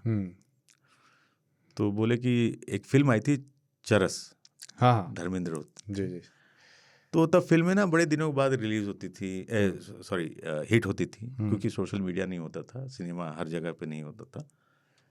तो बोले धर्मेंद्र का फ़ोन आया मेरे घर पे, और टॉम 4 से हिट हो गई। तो मुझे भी समझ में आया, टॉम साहब बोले मुझे समझ में पंजाबी में 4 से हिट हो गई। तो बोले मुझे 1 सेकंड लगा सोच, मैंने कहा अच्छा। फिर मैंने दोबारा उनको फ़ोन किया कि अच्छा बहुत बहुत शुक्रिया, आपको बहुत मुबारक हो, फिल्म हिट हो गई। बोले चर्च जब बोले तो मुझे समझ में नहीं आया था। तो ये सब किस्से। फिर बाकी मैं गुलजार साहब के बारे में एक बार मैंने पूछा, बैडमिंटन के बड़े शौक, मतलब स्पोर्ट्स सब पसंद था। हाँ। तो उनके घर के पास स्पोर्ट्स का कुछ कॉम्प्लेक्स था जहाँ पे वो बैडमिंटन खेलते थे, और गुलजार साहब भी खेला करते थे बैडमिंटन। तो मतलब यहाँ पे इनकी एक दूसरी शख्सियत पता चलती है कि अगर उनकी बेइज्जती मैं नहीं कहूँगा, उसको भी बड़े उससे बता देते थे। बोले मैं गया, रोज़ तो नहीं जा पाता था क्योंकि मैं शूट पे रहता था। तो मैं एक दिन संडे को गया, खेल रहा था, गुलजार साहब नहीं दिखे। तो उनका घर मेरे रास्ते में पड़ता, मैं रुक गया, मैंने बेल बजाया, गुलजार साहब। मैंने कहा आप खेले? बोले टॉम तुम्हें पता नहीं है मैं संडे को किसी से नहीं मिलता। दरवाज़ा बंद कर दिया उन्होंने। मैंने कहा आपको बुरा नहीं लगा? बोले नहीं मुझे बुरा लगा इस बात का कि मैंने उनको खलल डाल दिया उनके आराम में। तो ऐसे लोग भी होते थे। फिर उन्होंने बताया कि प्रोड्यूसर्स कुछ बहुत बदमाश होते थे, काम करा लेते थे और पैसे नहीं देते थे। तो उसको लेकर के वो किस्से कई सुनाए कि मैंने एक बार क्या किया, चेक देते थे, चेक बाउंस कर जाता था। अच्छा बाउंस कर गया तो क्या करोगे? सही है, केस तो नहीं लड़ोगे, फिर आप जाओगे, फिर दूसरा चेक दे। बोले एक बहुत ही बदमाश, नाम नहीं बताया उन्होंने, प्रोड्यूसर हुआ करता था। मैंने कहा देखो मेरा एक छोटा सा रोल था, मैंने ख़त्म किया, मैंने लाओ मेरा चेक दे दो। बोले मैंने चेक लिया और सीधे बैंक गया उसी पल, क्योंकि ये बदमाश फ़ोन करके बोल देता है इस फलां नंबर के चेक को रोक देना। पहले होता था बैंक में आप फ़ोन कर दीजिए कि ये चेक नंबर विड्रॉ नहीं होगा। बोले मैं पहुंचा, जैसे ही पैसे लिए उसका फ़ोन आ गया था चेक को रोकने के लिए, लेकिन मैंने पैसे ले लिए तब।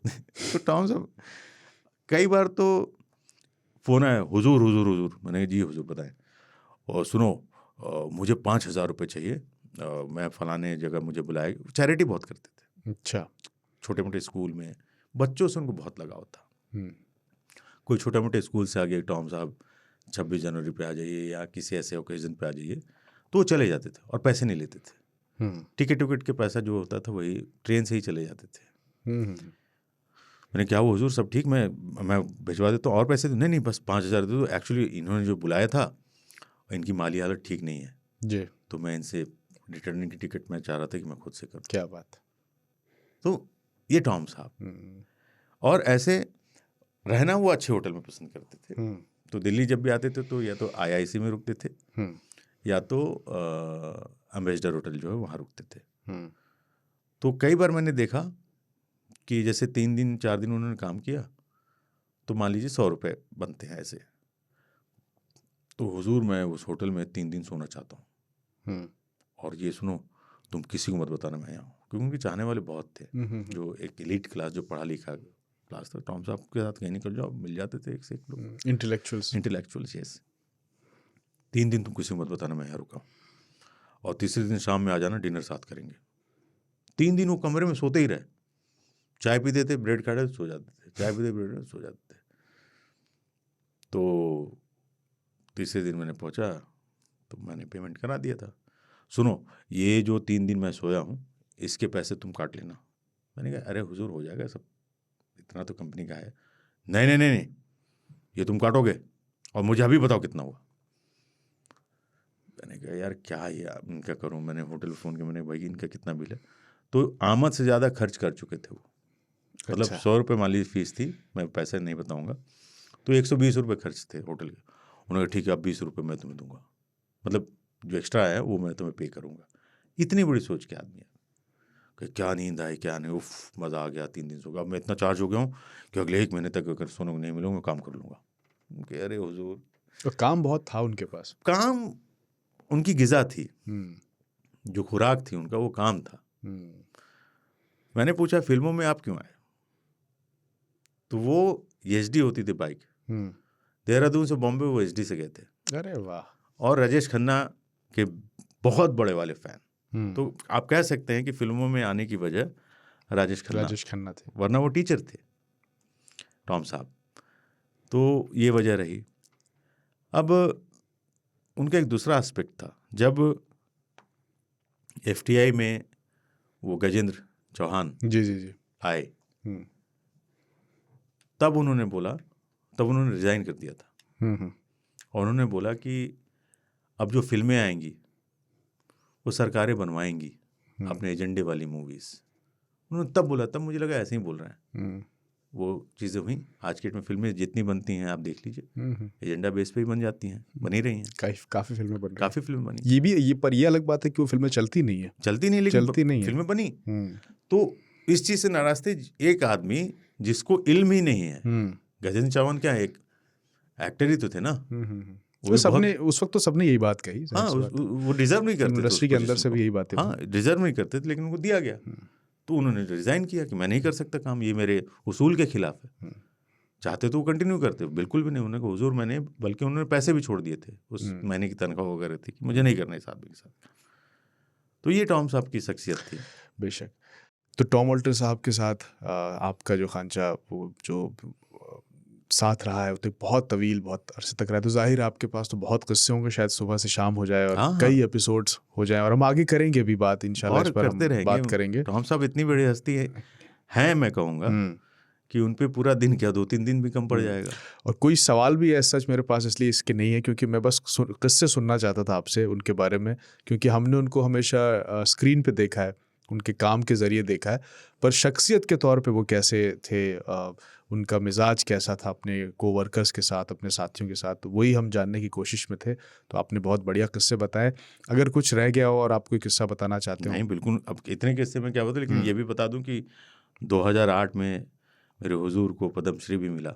हाँ, उसे नवाजे गए वो, और उस पर भी उनका रिएक्शन ये था कि दे दिया मुझे तो ले लिया मैंने। मतलब उनको मैं क्या बोलूँ जमशेद भाई, उनका जो पूरा जहन में जब घूमता है ना, तो लगता है कि वो, आप कभी भी देखिएगा मेरे फेसबुक का जो कवर है टॉम ऑल्टर साहब के साथ का है। जी, मैं देखा। और ये मैंने आज से नहीं 2014 में लगाया होगा, और ये मेरे मरने तक लगा रहेगा, वो कभी हट ही नहीं सकता। वो फोटो आप देखेंगे तो उस पर लगा हुआ है, वो तब का है, तब मैं हेल्दी भी होता था। बड़ी प्यारी पिक्चर है। और आखिरत की अगर मैं बात करूं तो मतलब रोंगटे मेरे खड़े हुए थे कि वो दिन देखना पड़ा। एक्चुअली क्या था, 2014 में उनके अंगूठे में जख्म हुआ, तो हम रणथंबोर में थे। मैंने कहा ये क्या हुजूर? बोले पता नहीं, एक जख्म हुआ है। फिर मिले तो थोड़ा और बड़ा हो गया। फिर मैंने कहा ये तो बढ़ता जा रहा है। फिर वो, उनकी मदर अमेरिका में रहती थी, तो वो मिलने गए थे, वापस आए तो अंगूठा ही गायब था। तो उन्होंने कहा कि हुजूर ये नासूर सा हो गया था, डॉक्टर ने कहा काट दो, तो मैंने कटवा दिया। मुझे जहाँ तक लगता है टॉम साहब को स्किन कैंसर था, जिसकी वजह से उनकी मतलब वो नहीं रहे इस दुनिया में। मुझे लगता था उनको पता था, ये बात उन्होंने छुपाई, मुझे ऐसा लगता है। ताकि कई लोग ऐसे होते हैं ना कि अपनी तकलीफ को क्यों जाहिर करना। बेशक लोग उससे देखने लगेंगे तरस, वो नहीं चाहते होंगे। ये मेरा अपना पर्सनल वो है व्यू। फिर जब उनकी तबीयत एक ख़राब हुई और उनको कीमोथेरेपी के लिए ले गए लोग, तो इस्माइल भाई का फ़ोन आया। तब वो फर्स्ट पोस्ट में, वही जो मैंने बताया राव साहब के साथ जी किस्सा को भी टॉम ऑल्टर करते थे, तो उनके पेमेंट चूँकि होता था मंथली उस पर, तो इस्माइल का फ़ोन है कि आसिफ भाई। मैंने जी फ़ौरन। तो राव साहब भी बहुत नेक इंसान है, उन्होंने फ़ौरन पूरा पैसा इमीडिएटली रिलीज़ करा दिया कि उनके पेमेंट पूरे कर दिए जाएँ। और मैं यहाँ परेशान, मैंने कहा इस्माइल भाई सब ठीक है? मैं आ रहा हूँ मुंबई। उन्होंने कहा आसिफ भाई अभी तो वो किसी से मिलने लायक ही नहीं है, बहुत तकलीफ़ में है। अच्छा, उस बीच जब मिलते तो बहुत दर्द उनके बदन में रहता है, हुजूर बहुत दर्द है, बहुत दर्द। फिर भी वो शिद्दत में भी काम करते थे। इस्माइल भाई को मैंने बोला मैं आ रहा हूँ। और राव साहब उस समय मुंबई में हुआ करते थे। फर्स्ट पोस्ट का 2 ऑफिस था, मुंबई में भी और दिल्ली में भी, तो वो बैठते मुंबई थे। तो मैं परेशान, मैंने कहा मैं आ रहा हूँ। राव साहब को फ़ोन आया कि तुम आ रहे हो? तो मैंने कहा कि हाँ मैं आ रहा हूँ, लेकिन इस्माइल ऐसे ऐसे कह रहा है। इस्माइल बोला ऐसे भाई बस परसों तक उनको रूम में शिफ्ट कर देंगे, फिर आप आ जाइए, अभी तो मुलाकात ही नहीं हो सकती, और क्या फ़ायदा, परेशानी बढ़ेगी। तीसरे दिन, चौथे दिन फ़ोन करीब 6:30 बजे सुबह इस्माइल भाई का आया कि टॉम साहब नहीं रहे। अल्लाह की कसम खाया करो जमशेद भाई, मैं बुगाड़ फाड़ फाड़ के रो रहा था। मतलब कि मुझे अफसोस कि मलाल कि मैं आखिरी वक्त में उनको देख नहीं पाया। मैं रो रो के बुरा हाल। फिर राव साहब का फ़ोन आया, क्योंकि वो जानते थे मैं परेशान होऊंगा, तो उन्होंने फ़ोन किया कि देखो तुम थोड़ा हिम्मत से काम लो, ये करो वो करो। आधे घंटे उन्होंने समय, लेकिन मैं रो ही रहा था। उन्होंने क्या काम करो, तुम फ़ौरन ऑफिस आ जाओ। वो मुंबई में थे। उन्होंने कहा तुम दिल्ली वाले ऑफिस, नोएडा वाले ऑफिस में जाओ, 4 लोग रहेंगे, क्योंकि मेरी फैमिली मेरे साथ नहीं थी। मैं ऑफिस आया, बैठ के मैं गमगीन रो रहा हूँ। फिर राव साहब का फ़ोन आया कि तुम्हें एक आर्टिकल लिखना चाहिए। तो मैंने कहा आप क्या बात कर रहे इस वक्त पे? उन्होंने कहा ट्रिब्यूट तो दोगे ना तुमने टॉम साहब के साथ इतना लंबा काम किया है, जो तुम मुझे, क्योंकि मैं डिस्कस करता था कि टॉम साहब के साथ ये हुआ ऐसे है, इतनी अच्छी शख्सियत है। उन्होंने कहा एक तुम्हें लिखना चाहिए, दुनिया को पता होना चाहिए कि टॉम वॉल्टर साहब सिर्फ एक्टर नहीं, एक बेहद बेहतरीन इंसान है। बेशक।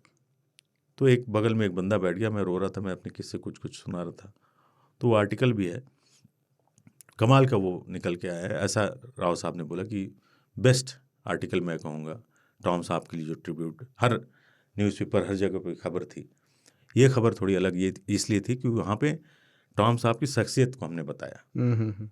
खैर मैं भागा, दूसरे दिन प्रेयर मीटिंग थी, तो मैं भाग करके मुंबई गया।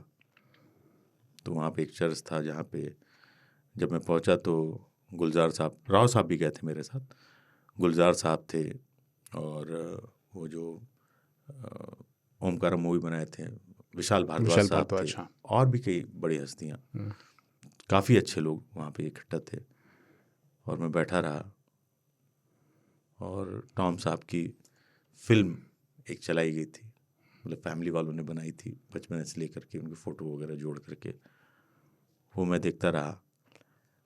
और करीब मैंने 4-5 घंटे वहीं पे, मुझे लग रहा था कि मैं क्या करूं, मतलब आप सोच सकते हैं। तो खैर वहाँ पे मेरा टॉम साहब दुनिया को अलविदा कह गए। पर जैसे मैंने शुरुआत में कहा था कि कुछ लोग होते हैं जो अपने काम से हमेशा जिंदा रहते हैं, और वो हमेशा जिंदा रहेंगे टॉम मेरे वॉल्टर साहब जहन में, तो वो हमेशा रहते हैं। बेशक। और वो मेरे लिए हुजूर ही हैं, और मैं उनको हुजूर के तौर पे ही याद करता हूँ। और कभी भी जब 26 जनवरी आता है तो आप देखेंगे फेसबुक पे मैं एक पोस्ट डालता हूँ, जय हिंद, और वो रीपोस्ट होता है। वो 2015 से हर 26 जनवरी को आप चेक करेंगे मेरे फेसबुक पे जा करके, तो टॉम साहब की फ़ोटो में लगाता हूँ। बहुत प्यारी पिक्चर, टॉम साहब बैठे हैं, मैं खड़ा हूँ, मेरे हाथ में झंडा है। तो वो मेरा दस्तूर है कि हर 26 जनवरी को और लिखता हूँ मैं कि हर साल ये दिन आता है, और ये पिक्चर मैं रीपोस्ट कर देता हूँ।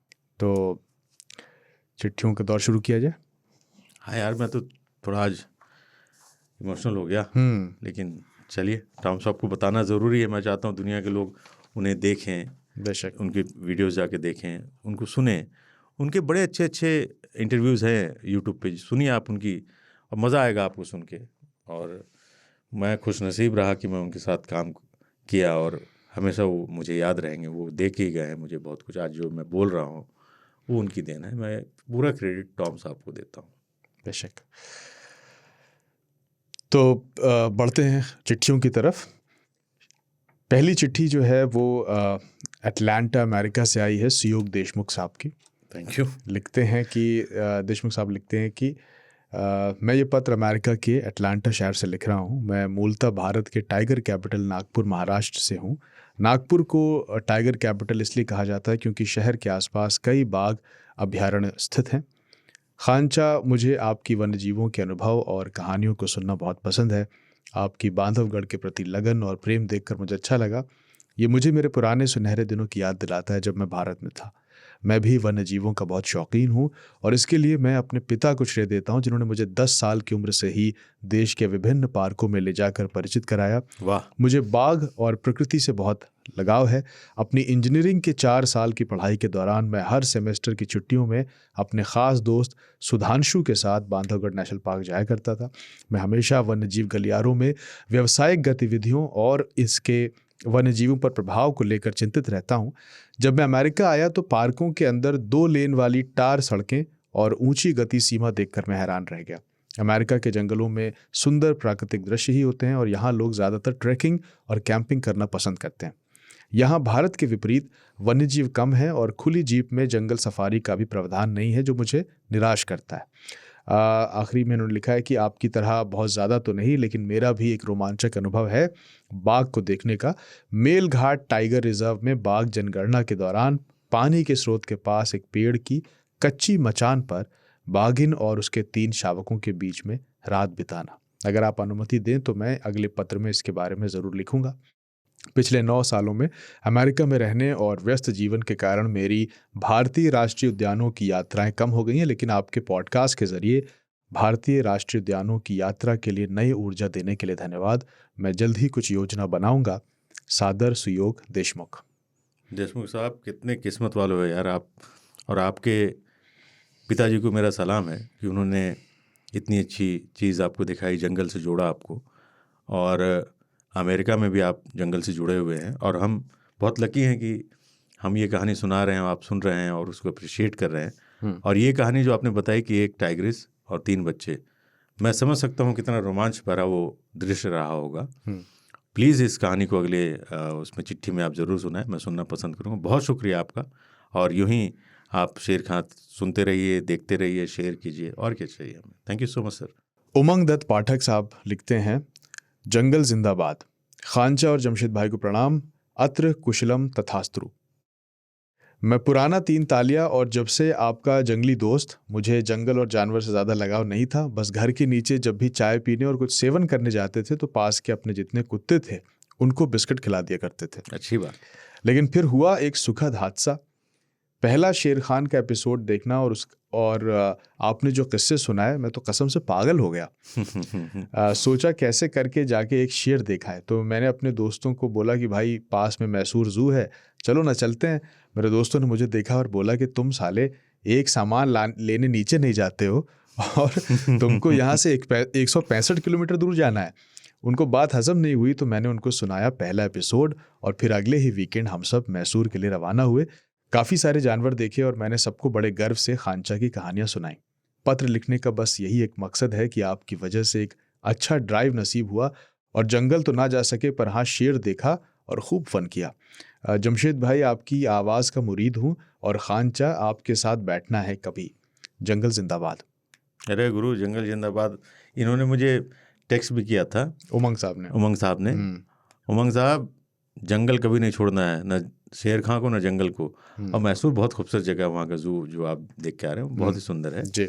और मौका लगे जंगल भी घूमिए, मज़ा आएगा। अभी तो जंगल सारे बंद हैं, नवंबर में खुलेंगे लगभग सारे इंडिया के। तो जारी रखिए अपना सफ़र। बहुत शुक्रिया उमंग भाई। सुनील खान जो हमारे न्यू जर्सी से अक्सर भेजते हैं मेल, उनका जर्सी कब भेजेंगे भाई? हाँ, तो उसका जिक्र उन्होंने किया है इस बार। पहले लिखा है, शेरों के शेर खांचा और जमशेद भाई को सलाम और जंगल जिंदाबाद। गत शनिवार को जब शेर खां का नवीनतम एपिसोड देखा, दिन बहुत ही रोचक, उत्साहित और खट्टा मीठा रहा। खांचा की ज़बानी गिर नेशनल पार्क से जुड़े किस्से सुनकर मन काफ़ी प्रेरित हुआ, पर उसी दिन के अखबार में छपी बंगाल के झारग्राम ज़िले की घटना, जिसमें गांव की हुल्ला टीम ने भालों और आग के गोले से वहां के निवासी हाथियों पर अत्याचार किया, और इस कारण एक निर्दोष हाथी की मृत्यु होने की दुखद खबर पढ़कर मन बहुत उदास हुआ। बिल्कुल सही खबर थी। हालांकि इसी दिन के अखबार में एक और घटना का जिक्र था, जिसमें रणथंबोर नेशनल पार्क के वन अधिकारियों ने बिना आज्ञा के आए वाहनों को जब्त कर लिया था। इस समाचार को पढ़कर दिल को कुछ तसल्ली मिली कि भारत में कुछ तो कोशिश हो रही है जीवन को बचाने की। इस संदर्भ में आपके साथ शेयर करना चाहूँगा कि मैं जहाँ रहता हूँ वहाँ पहले वन प्रदेश ही था, और अभी इस स्थान पर जंगल के अवशेष बचे हैं, जैसे कि कुछ पहाड़ी टीले, झरने, ऊंचे और घने वृक्ष और पौधे, और कुछ छोटे जंगली जानवर जैसे हिरण, सियार, लोमड़ी, भालू वगैरह। घर अक्सर खुले होते हैं जैसे भारत के गांवों में, और उनके बीच में कोई दीवार या सुरक्षित बाउंड्री नहीं होती है। जिन स्थलों से जानवर या हिरण वगैरह अक्सर सड़क पार करते हैं वहाँ वार्निंग साइन लगे होते हैं, और घने जंगलों के बीच बनी सड़कों पर उनके रोड क्रॉस करने के लिए पुल भी बनाए जाते हैं। अक्सर हम लोगों के घर के बाहर, सामने या पिछवाड़े में जंगली जानवर हमारे आ जाते हैं और चले जाते हैं, कोई परवाह नहीं करता। लेकिन जब लोमड़ी या भालू जैसे जानवर घर के पास दिखते हैं तो सावधानी बरतने की हिदायत ज़रूर दी जाती है। यहाँ के निवासी मानते हैं कि हम मनुष्यों ने उनके स्थानों पर कब्जा किया है और इसके लिए हम उनके कृतज्ञ हैं। मेरा अनुमान है कि प्राचीन काल में भारत में भी जनजीवन ऐसा ही था और इंसान जानवर की कद्र करते थे। जैसे खानचा ने जूनागढ़ के नवाब मोहब्बत खान और उनके प्रिय कुत्तों के बारे में बताया था। फिर ये सब कब, कैसे और क्यों बदल गया? कुछ फ़ोटो जो मैंने खुद घर के आसपास आए जानवरों के लिए हैं, इसके साथ शेयर कर रहा हूँ।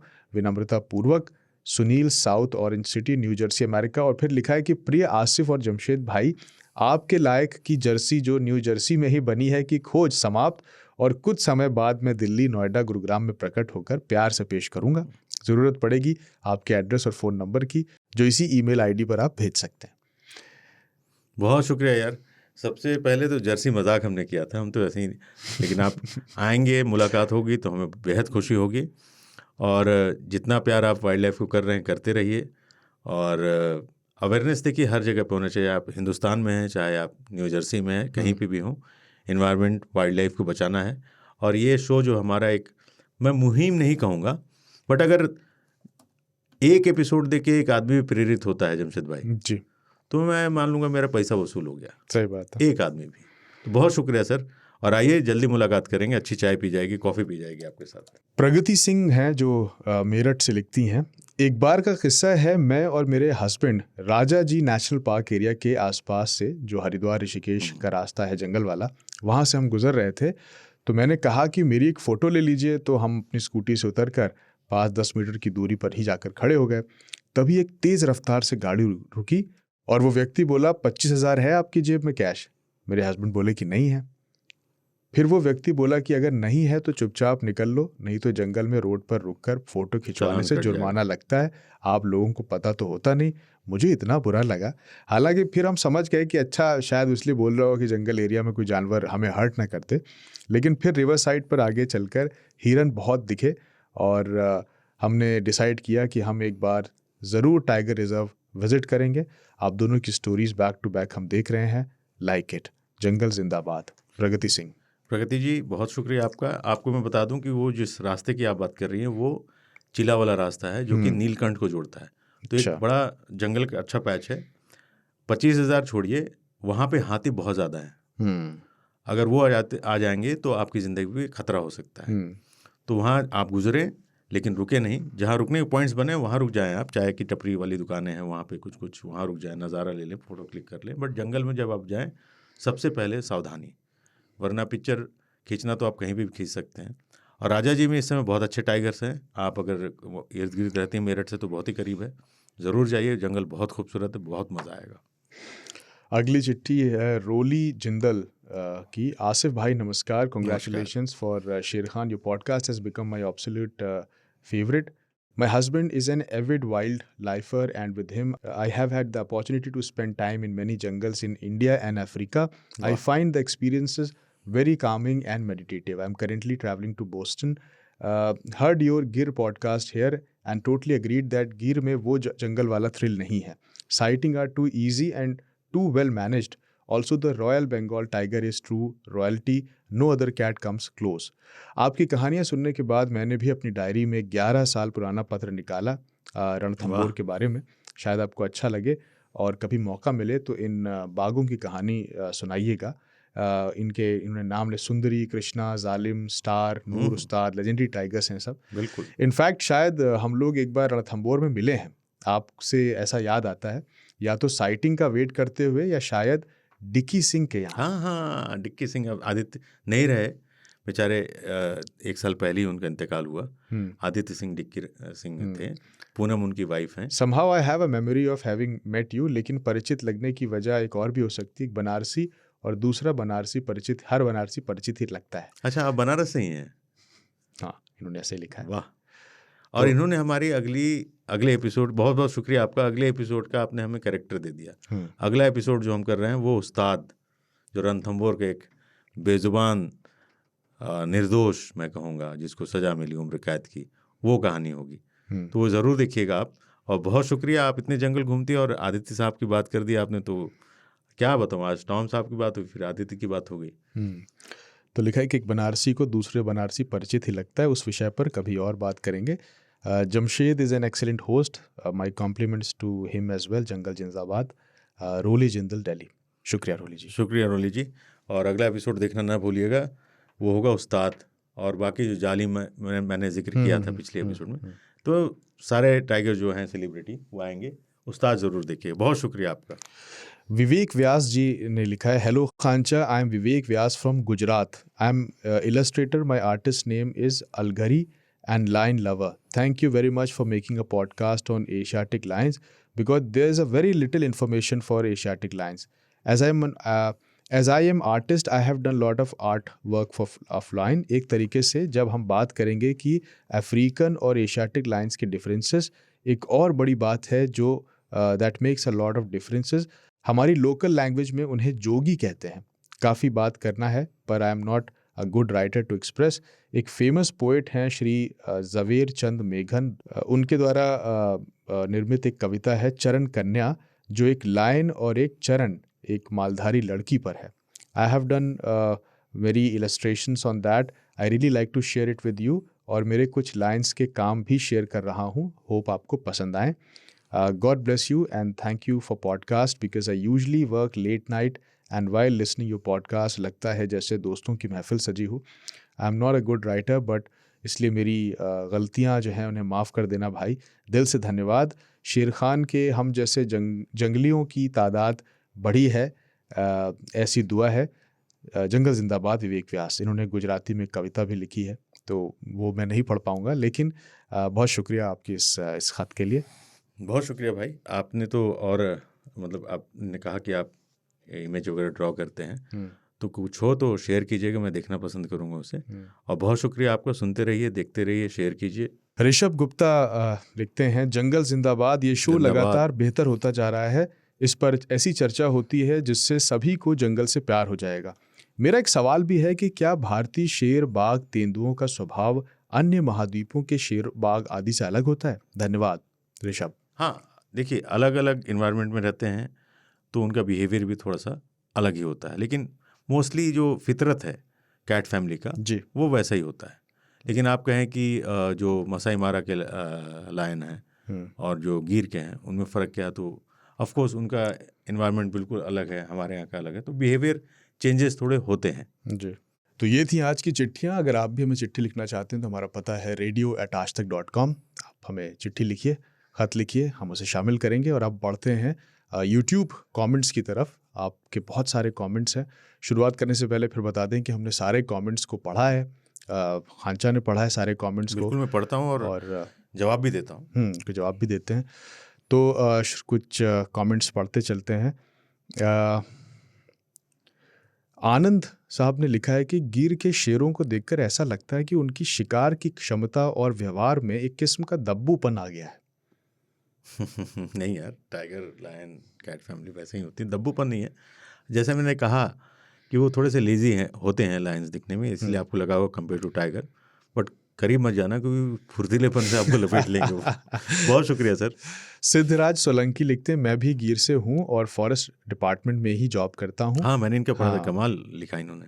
2-3 पीढ़ी से शेरों के साथ हमारा लोकल लैंग्वेज में हमें हवज बोलते हैं, और अब टूरिस्ट प्लेस की वजह से शेरों को दिक्कत भी है, और उम्मीद करते हैं कि आने वाले वक्त में सरकार इस पर कड़े कदम उठाएगी। और आप कभी आएँ गुजरात में, ज़रूर आएंगे तो आपको अपने खेत में आपको लायन दिखाएंगे। खेत में लायन दिखाएंगे? हाँ, क्योंकि वहाँ पे जंगल से बाहर निकल के, मैंने बताया था ना, खेतों में घूमते रहते हैं। अच्छा, गलियों में चले जाते हैं। और मेरे पास आपकी बहुत सारी कहानियाँ हैं जंगल और जानवरों से जुड़ी। सिद्धराज सोलंकी, गुजरात काठियावाड़ से। जंगल जिंदाबाद। जंगल जिंदाबाद सोलंकी साहब। और गुजरात आना होगा गिर तो पक्का आपसे हम संपर्क करेंगे और मिलेंगे, आपकी कहानियाँ सुनेंगे। हमें तो सुनाना और सुनना दोनों बहुत ही अच्छा लगता है।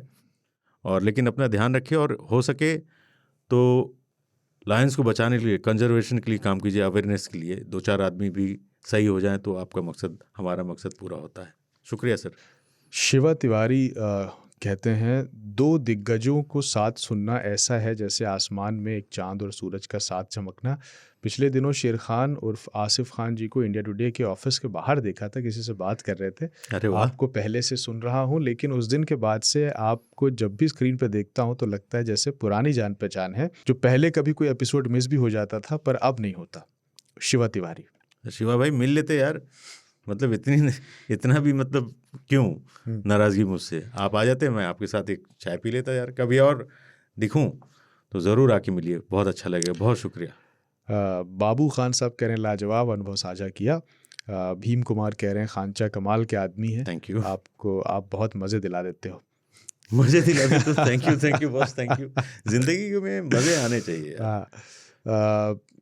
विवेक मिश्रा और आदित्य प्रकाश सिंह, देवेंद्र भिष्ट और आलोक कुमार, इन सब ने लिखा है जंगल जिंदाबाद। बहुत शुक्रिया, जंगल जिंदाबाद सर। श्रीकांत दुर्ग ने लिखा है, श्रीकांत साहब ने, कि लाइंस को शिफ्ट करना उनके लिए बहुत ज़रूरी है।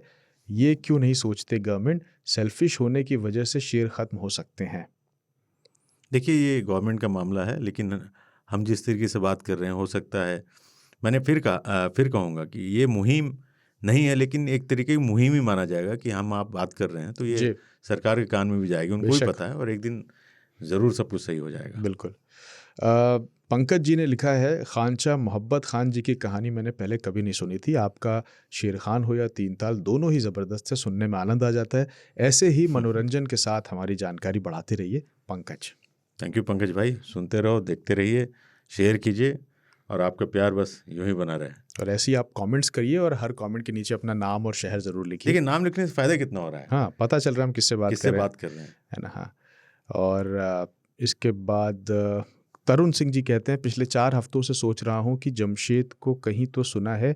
आज याद आया कि जमशेद 2009-10 में FM रेनबो लखनऊ पर हर रात 10 बजे रजनीगंधा प्रोग्राम को होस्ट करते थे। कोई पुराने आदमी पहचान के नहीं। तरुण भाई बहुत शुक्रिया। और अब हम इस शो में आपके लिए जो किस्से ला रहे हैं उन्हें भी सुनिए, और चिट्ठियाँ भी लिखिए। आपका ऑडियो चिट्ठी के लिए हम लोग बार बार कह रहे हैं कि आप लोग अपनी आवाज़ रिकॉर्ड करके ऑडियो चिट्ठी का फ़ायदा क्या है, हम सुन के और कनेक्ट कर पाते हैं। आपकी आवाज़ यहाँ प्ले होगी, तो पता वही है, radio@aajtak.com। अपने फ़ोन से आपको रिकॉर्ड करनी है अपनी आवाज़ और अटैच करके हमें भेज देना है। पुनीत शर्मा लिखते हैं, मैं पुनीत शर्मा कहना चाहता हूँ कि इंडियन फॉरेस्ट सर्विस ऑफिसर मैं बनना चाहता था पर बन नहीं पाया। ये पॉडकास्ट सुनकर कुछ हद तक ये सपना पूरा हो गया। आपसे जेलस भी हैं कि आप जंगल के बहुत करीब रहते हैं, आपकी ज़िंदगी उसको समर्पित है।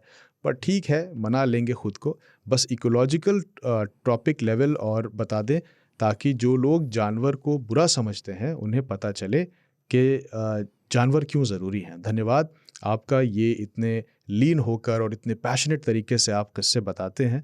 हमें और किस्सों का इंतज़ार रहेगा। जंगल जिंदाबाद, पुनीत शर्मा।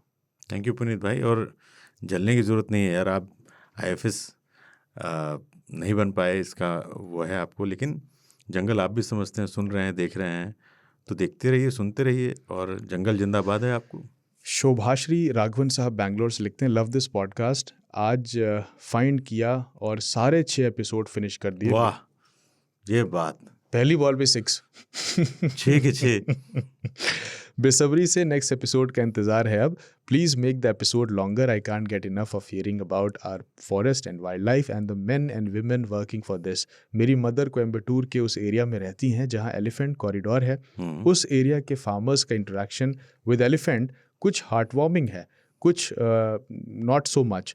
मेरी सारी दुआएं इंडियन वाइल्ड लाइफ के साथ और आप जैसे लोगों के साथ जो इंडियन वाइल्ड लाइफ के main stream topic of discussion बना रहे हैं, अवेयरनेस जागृत कर रहे हैं। Hope your podcast and the wild life of India have a long and समृद्ध future. Shobhashree Raghavan, Bangalore. Thank you Raghavan भाई।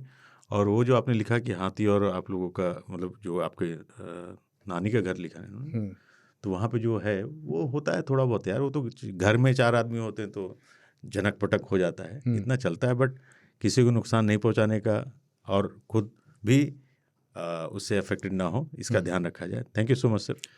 हाँ, काफिर रूह एक कमेंट कर रही है कि शेर खान के लिसनर्स को कहा जाना चाहिए JJ स्टाफ। अच्छा सुझाव है ये। हाँ, JJ स्टाफ। अनुपम पाल जी लिखते हैं, शेर खान जिंदाबाद। जिंदाबाद। हमें ये पॉडकास्ट बहुत पसंद है। बचपन से वाइल्ड लाइफ में इंटरेस्टेड था, पर कभी ऐसे लोग नहीं मिले जिनके साथ इस बारे में बातचीत कर पाऊँ। ये पॉडकास्ट सुन के आनंदित हो जाता हूँ। किसी एपिसोड में सांपों के बारे में बात कीजिएगा। धन्यवाद। देखो भाई, ज़रूर बात करें सांपों के बारे में। सांप वैसे भी आपके और हमारी ज़िंदगी में अगल बगल घूम रहे हैं, आस्तीन वाले ही सही, सांप हर जगह हैं, तो उनसे ज़्यादा बच के रहिएगा। हम लोग देखिए शुक्रिया इसीलिए बहुत। हाफ आस्तीन पहनते कि आस्तीन के सांप ना हो। बहुत शुक्रिया सर, ज़रूर बात करेंगे। Thank you so much. Mukut Deka साहब ने लिखा है, sir I am from Assam, Guwahati and my name is Mukut Deka. I regularly watch your show and I really like both of you both are really great speaker. Actually I want to listen and real experience of Sundarban tiger ज़रूर if you had any experience on that. Delta दलदल, I like so much to learn on that particular दलदल। मुकुट साहब कह रहे हैं। मुकुट साहब बहुत शुक्रिया, और बिल्कुल सुंदरवन पे बात करेंगे। दलदल भी एक वहाँ का एक वह विषय है जिसमें हम चर्चा करेंगे। और कमाल की बात है यार कि लोग सब जगह सुन रहे हैं। जमशेद भाई बताइए, असम से सुन रहे हैं, बड़ी बात है। बड़ी बात है सर। लेकिन इसको वहाँ पे भी फैलाइए। मेन स्ट्रीम में तो यहाँ पे मतलब असम तो है ही, लेकिन उसके इर्द गिर्द इलाके हैं वहाँ भी पहुँचे, क्योंकि असम भी बहुत खूबसूरत है, जंगल एनवायरनमेंट से घूमा लेकर हूँ असम, बहुत अच्छी जगह है। बहुत शुक्रिया सर। शेयर कीजिए अपने दोस्तों के साथ, सब कुछ सुनाइए, और आप यूँ ही खत लिखते रहें और सुनते रहें। Thank you. इसके अलावा बहुत सारे कमेंट हैं। अमित साई हैं, आशुतोष यादव ने लिखा है। अरे भाई, सबको मैं वैसे ही लाइक और कमेंट करता रहता हूँ, तो सभी का बहुत शुक्रिया। नीति ने लिखा है कि हाय सर, जंगल जिंदाबाद। माय नेम इज़ नीतिक नैम्पू and I'm from Northeast India, Arunachal Pradesh. I have randomly found your podcast on Spotify and I really like those stories about wild animals. Honestly, it feels so good while listening to your podcast. I always wait for your next episode. Again, can't wait for the next episode. I usually listen during night time while sleeping. It feels like I am living that moment. Thank you for entertaining us, Nitik.